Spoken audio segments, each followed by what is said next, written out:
नमस्कार मैत्रिणींनो, पुन्हा एकदा स्वागत आहे तुमचं आपल्या स्पायसी मेजवानीवर. सगळीकडेच वाळवण बनवायला सुरुवात झाली आहे. त्यामुळेच आज आपण सुद्धा वाळवणामधलाच एक प्रकार बनवणार आहे. ते म्हणजे पोह्यांचे पापड. यासाठी आपण आपले रेग्युलर जे पोहे खातो ते घेतले आहे 1 वाटी आणि आपल्याला हे पोहे चाळून स्वच्छ करून घ्यायचे आहे. सध्या आपण 1 वाटीच्या प्रमाणातच करणार आहोत आपल्या पापड्या. तर आता आपल्याला हे पोहे थोडेसे गरम होईपर्यंत गॅसवर भाजून घ्यायचे आहे. जास्त भाजायचे नाही, फक्त गरम करून घ्यायचे. जेणेकरून काय होईल, की थंड झाल्यानंतर पोहे जरासे कडक होतील, कारण आपल्याला हे नंतर मिक्सरमध्ये बारीक करायचे आहे. पोहे गरम करून बाजूला काढून घ्यायचे. गार झाल्यानंतर तुम्ही बघू शकता हे मस्त कडक होतात. आता आपल्याला याची मिक्सरमध्ये घालून एकदम बारीक पावडर करून घ्यायची. ही बघा अशी पावडर करून घ्यायची. जराशी रवाळ लागते हाताला ना तशी. त्यानंतर आता कढईमध्ये तेल टाकून त्यामध्ये थोडेसे जिरे घालून घ्यायचे.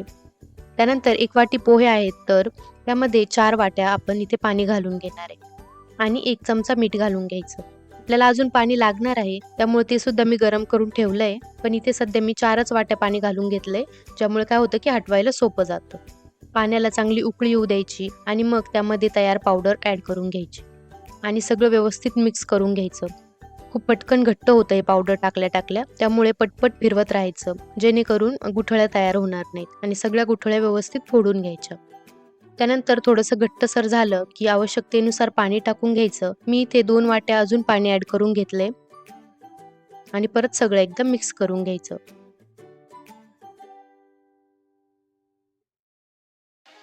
आता झाकण ठेवून आपल्याला जवळपास 3-3 मिनिटांच्या 2 ते 3 वाफा काढून घ्यायच्या आहे.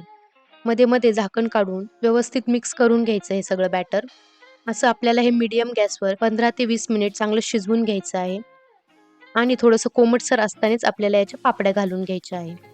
शिजवताना घाई करायची नाही, आरामात शिजवू द्यायचं, नाहीतर आपल्या पापड्यांना चिरा पडतील. तुम्हाला खूप घट्ट वाटत असेल तर थोडंसं पाणी तुमच्या अंदाजाने ॲडजस्ट करू शकता. पण लक्षात ठेवा आपल्याला पळीने या पापड्या घालायच्या आहेत आणि थोडं थंड झाल्यानंतर हे बॅटर पुन्हा घट्ट होणार आहे. त्यामुळे पळीने घालता येतील अशा पद्धतीनेच आपल्याला या पापड्याचं बॅटर ठेवायचं आहे. त्यानंतर सगळ्या पापड्या घालून घ्यायच्या प्लास्टिक किंवा पातळ कपड्यावर. 1 वाटी पोह्यामध्ये 40 ते 45 पापड्या सहज होतात. आता 4-5 तासांनी पुन्हा एकदा आपल्याला हे पापड पलटून घ्यायचे आणि 2 दिवस उन्हामध्ये चांगले सुकवून घ्यायचे आहेत. मस्त असे आपले पापड तयार होऊन जातात. आता मी तुम्हाला हे पापड तळून दाखवते. एकदम पांढरे शुभ्र आणि कुरकुरीत होतात हे पापड. तुम्हाला सुरुवातीलाच आवाजावरून अंदाज आलाच असेल. बघू शकता तुम्ही. तुम्ही सुद्धा अशाच पद्धतीने आणि याच प्रमाणात हे पापड करून बघा आणि कसे वाटले मला कमेंट्स करून नक्की कळवा.